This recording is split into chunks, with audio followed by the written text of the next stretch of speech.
want to go to the core of this, because as I understand it, it is that food is not what makes you fat, it's emotional eating that makes you fat, and certainly that's sort of universally believed. And what is the center of the method is when you want to eat for emotional reasons, you pray, you go to God. You turn to God. I mean, you know, I know for me personally, I definitely had that desire to eat just to eat. When food was in front of me, I would just go and grab something to eat, whether I was hungry or not.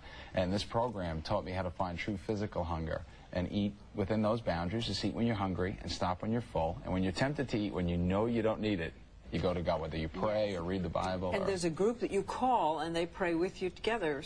Well, you can join a class. What we did is we called up and we were like, we really want to do this. And they're like, you can start a class in your home and just get a couple of friends and you watch the videos. And it's true. It's like your heart changes. Well, but what do you do about the cravings that everybody, you know, the potato chips are there?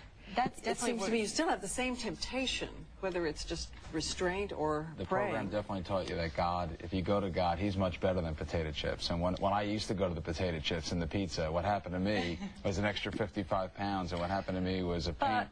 I'm trying to get to the center of why this works. Is it in part because it is seen as a sin to eat more than you were actually hungry for, or to be overweight? And what about the danger mentioned in that piece, that if you connect your weight to God's approval, then you're really, particularly for kids, entering a very dangerous psychological area? One of the things for me is just I always felt like in life I was like, I need food. You know, I have a hurting heart. I was lonely. I was in pain. I want this. I want more money. I want food. And like what the video showed me, I remember Gwen Shamlin, the founder, just like teaching us to turn your hands up and go, okay, when you have there's nothing wrong with having dreams and desires, but I mean, turn it over to Him. So you first, God, and then food. But is it a sin in your view? Is it a sin in your view to be overweight? Well, greed is a sin, it says in the Bible, and mistreating your body is the temple.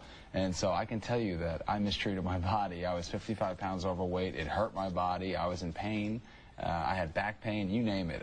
I had destroyed my body, so that was more dangerous than you know, doing the right thing. Janet, do you connect it to getting into heaven even? Because a lot of people on the outside don't understand. That was not my focus. My focus was that I was very heavy, miserable, depressed, and I turned to God.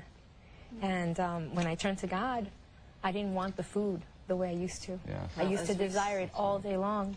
As we said, there's been an explosion of faith-based dieting, and thank you, all three of you, for coming on this morning. I now understand a little more about it.